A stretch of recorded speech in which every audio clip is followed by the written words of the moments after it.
Ndugu zangu wapendwa, tumsifu Yesu Kristo. Basi ninayo furaha kubwa kualika siku ya leo tunapoadhimisha Jumapili ya 4 ya Kwaresma ya mwaka C wa kanisa. Kanisa leo linaadhimisha Jumapili hii, huwa tunaita Laetare Sunday. Ni Jumapili ya furaha. Na neno laetare actually ni neno la Kilatini ambalo linamaanisha furaha au linamaanisha shangilia au furahi, shangilia.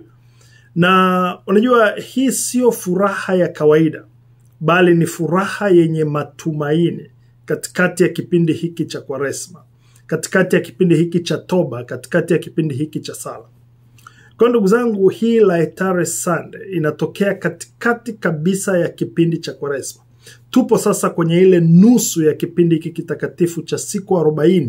Siku 40 za kutubu, siku 40 za kusali, siku 40 za kufanya matendo ya huruma. Na leo ni kama vile tunapewa pumziko kidogo. Tunapewa pumziko kidogo. Ni kama vile askari sasa tunapewa mapumziko katikati ya vita hivi virefu, katikati ya vita hivi vikali, ili tuweze kupata nguvu ya kuendelea mpaka Pasaka. Na hii ndiyo sababu hata rangi ya vazi la misa ambalo anavaa padri leo liko tofauti kidogo na ile zambarau ya kawaida. Ni vazi la rangi ya waridi, ya rose, ambayo ni ishara ya mng'ao wa furaha ambayo inaonekana kwa mbali kabisa, wa mwangaza mkubwa wa Pasaka ambayo inakuja. Lakini swali ambalo ninataka tujiulize leo ndugu zangu, tunaposherehekea Dominika hii ya furaha ni kwamba kwa nini tufurahi katikati ya kipindi cha toba? Kwa nini tufurahi katikati ya kipindi cha majonzi?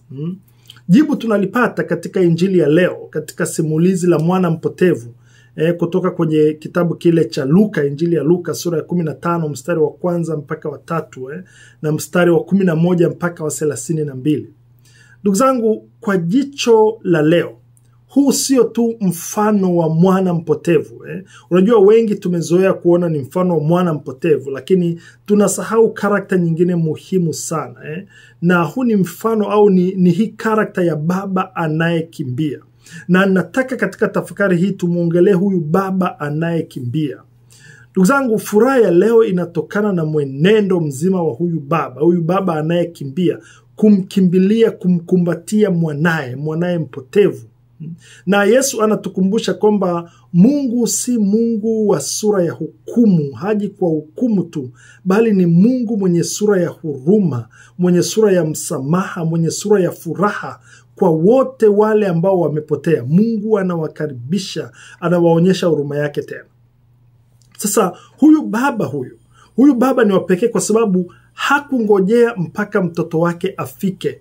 Hapana, bali alipomuona mwanaye kwa mbali, yeye baba aliinuka na kukimbia. Aliinuka na kumkimbilia mtoto wake. Unajua ni rahisi kuona kwamba labda kilikuwa kitu kirahisi, lakini hebu tuangalie tamaduni za Kiyahudi zilikuwaje. Katika tamaduni za wakati huo za Wayahudi, za watu wa Mashariki ya Kati, hilo swala la baba kukimbia halikuwa jambo la kawaida. Baba alionekana kwamba ni mkuu wa familia, ni mtu mwenye heshima, ni mtu kiongozi kwenye familia, ana heshima yake ya pekee. Kwa hiyo hakuwa mtu wa kukimbia hadharani. Baba hakukimbia hadharani. Kwa hiyo huku kukimbia kulionekana ni kama ni dalili ya kupoteza heshima yake. Kukimbia kwa huyu baba kulionekana ni dalili ya kujidhalilisha. Kwa hiyo kukimbia ilikuwa ni tendo linalodhalilisha hadhi ya mtu mwenye heshima kama huyu baba ambaye ni kiongozi kwenye familia. Lakini huyu baba, ndugu zangu, leo anapindua hiyo taratibu. Anapindua hizo taratibu za kijamii kwa sababu tu ya upendo wa ajabu aliokuwa nao kwa mtoto wake. Hili ni jambo kubwa, na Yesu anatufundisha hilo kwamba Mungu wetu ni Mungu ambaye si baba wa kawaida tu, lakini ni baba mwenye upendo wa ajabu sana, ambaye alikuwa tayari kuvunja mila, kuvunja desturi, kuvunja hata hadhi yake kwa ajili tu ya mwanae, kwa ajili ya mtoto wake. Kwa anakimbia kwa sababu ya ile furaha, anakimbia kwa sababu ya furaha ya mwanaye kurudi nyumbani. Hii furaha ya mwanaye kurudi nyumbani ni kubwa kuliko aibu ya kukimbia. Ni kubwa sana.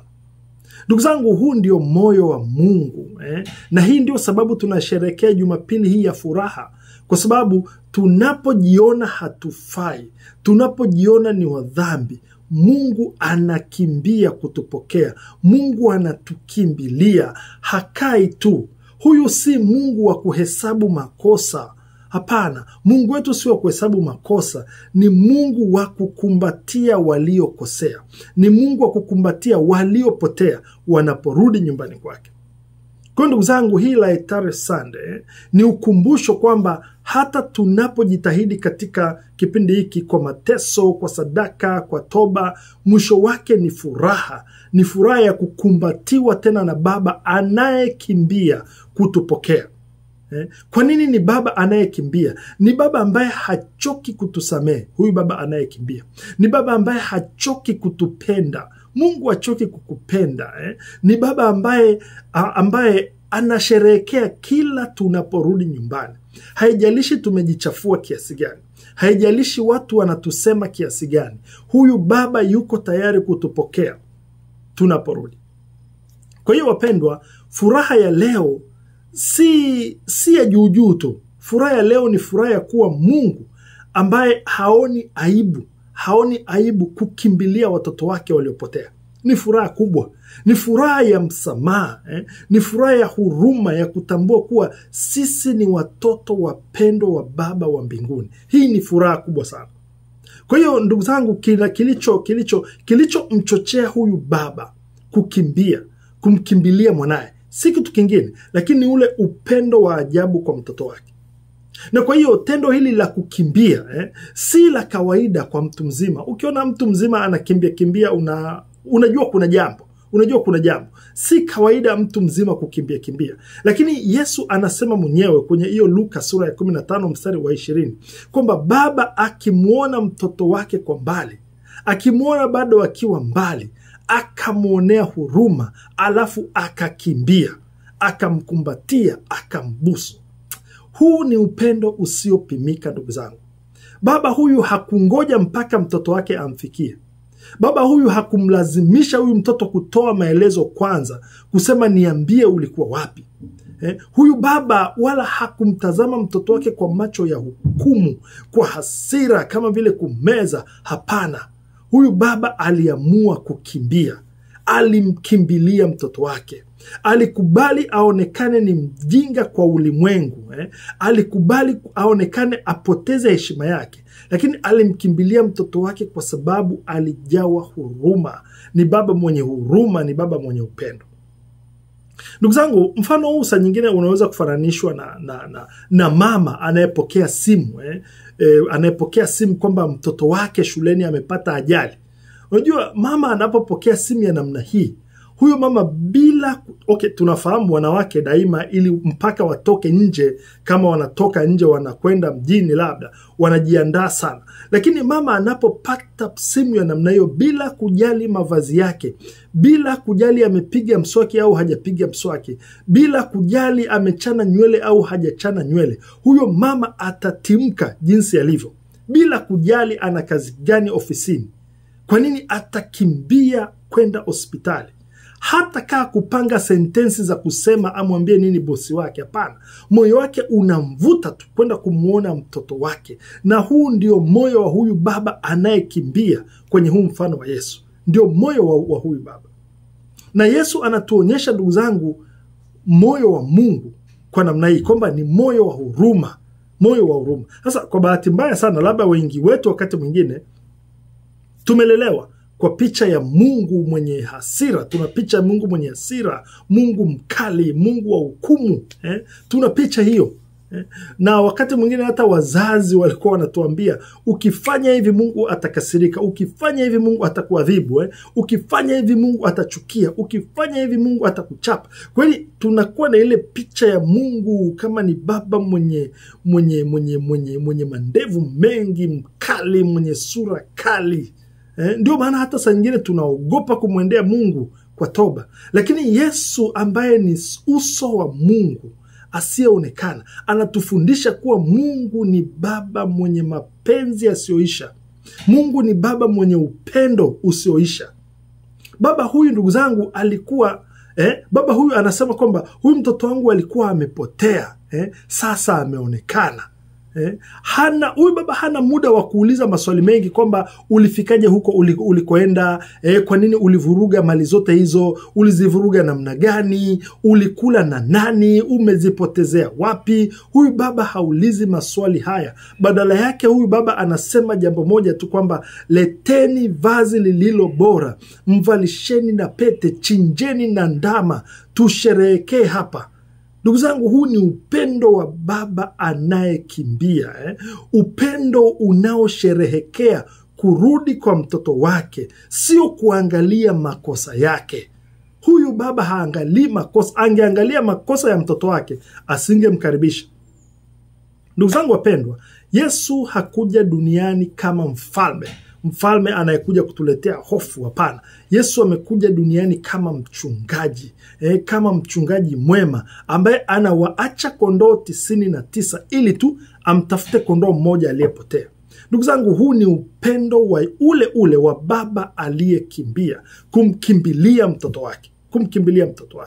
Na Yesu, ndugu zangu, alikubali kutukanwa.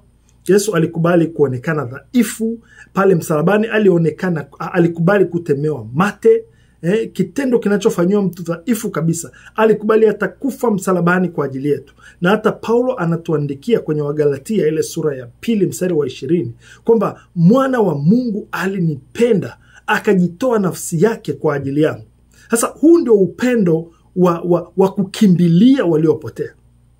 Unajua, kwa mfano, huwa nikitazama maisha ya Mama Teresa wa Calcutta kwa mfano, unajua, huwa namlinganisha kidogo na huyu baba aliyekimbia. Mama Teresa aliamka akakimbilia maskini wa mtaa wa Calcutta, akiwahudumia wagonjwa waliotengwa na jamii. Mtakatifu Francisco wa Asizi alikimbilia maskini, akakimbilia awasaidie. Unaona, kwa hiyo kwa macho ya kidunia hawa watu unaweza kuona kwamba wanapoteza muda wao, wanapoteza resources zao, lakini kwa macho ya Mungu ilikuwa ni ishara, ni hekima ya upendo usio na mipaka. Upendo usio na mipaka. Unajua, huwa ninaguswa na story ya baba mmoja wa Rwanda. Baada ya mauaji ya kimbari yale, huyu baba alifanya kitu kikubwa ambacho kwa kweli mimi kila nikisoma kitabu hiki huwa kinanipa maswali mengi. Huyu baba alimsamehe kijana aliyeua familia yake. Yaani kuna kijana aliangamiza familia ya huyu baba. Aliangamiza mke wake, watoto wake, aliangamiza wote. Lakini huyu baba alisamehe huyu kijana, na huyu kijana kuna wakati aliugua akawa hoi kabisa. Hakuna wa kumtunza, jamii nzima imemkimbia. Huyu baba ambaye huyu kijana aliua mke wake na watoto wake, huyu baba kwa sababu alimsamehe, alikwenda akamchukua, akamfanya kama mtoto wake, akamtunza. Ndugu zangu, baba huyu ni mfano wa baba anayekimbia. Aliamua kukimbia chuki, aliamua kukimbia vinyongo, visasi, akaamua kumkimbilia na kumkumbatia huyu kijana, akampokea huyu kijana. Ndugu zangu, hii ni roho ya baba anayekimbia. Hasa katika kipindi hiki cha Kwaresma tunaitwa, ndugu zangu, kujiangalia. Je, tunabaki katika sura ya Mungu, ile sura potofu ya Mungu anayeadhibu, Mungu mkali, Mungu mwenye au tunarudi nyumbani, au tunapata picha ya Mungu anayeturudisha nyumbani, anayetupokea kwa mikono miwili? Je, sisi kwa mfano tunakuwa ni watu wa kukimbilia wengine ili kuwasamehe, kukimbilia wengine ili kuwatia moyo, au tunasubiri kwa hasira, tunatengeneza mashtaka, au tunakuwa ni watu wa masharti, wa kuwapokea watu kwa masharti makubwa? Padre Henry Nouwen aliwahi kusema kwamba Baba wa mbinguni ni kielelezo. Baba ni kielelezo cha huruma ya Mungu Baba kwenye familia ni kielelezo cha huruma ya Mungu ambaye rudia pale tunapopotea. Tunaporudi nyumbani yuko tayari kutupokea, hata haijalishi tumetoka kwenye njia zetu za upotovu za namna gani. Baba yupo tayari kutupokea. Ndugu zangu, swali la kujiuliza leo, tunamtambuaje huyu baba anayekimbia? Tunaitwa leo ndugu zangu tumtambue, tumpokee, tumtambue huyu baba anayekimbia, anayetukimbilia. Aibu yake ni kwa ajili ya wokovu wetu. Kukimbia kwake ni ishara ya huruma yake kubwa sana kwetu. Mikono yake iko wazi kwa kila mmoja wetu. Kwa hiyo ndugu zangu, tusiogope kurudi nyumbani. Tusiogope. Hatuhitaji kuwa wakamilifu sana ili kuweza kurudi, bali tunahitaji kuwa tayari kurudi nyumbani, na huyu baba yuko tayari kutupokea. Mungu Mwenyezi awabariki na kuwatunza, na watakia Dominika njema ya furaha.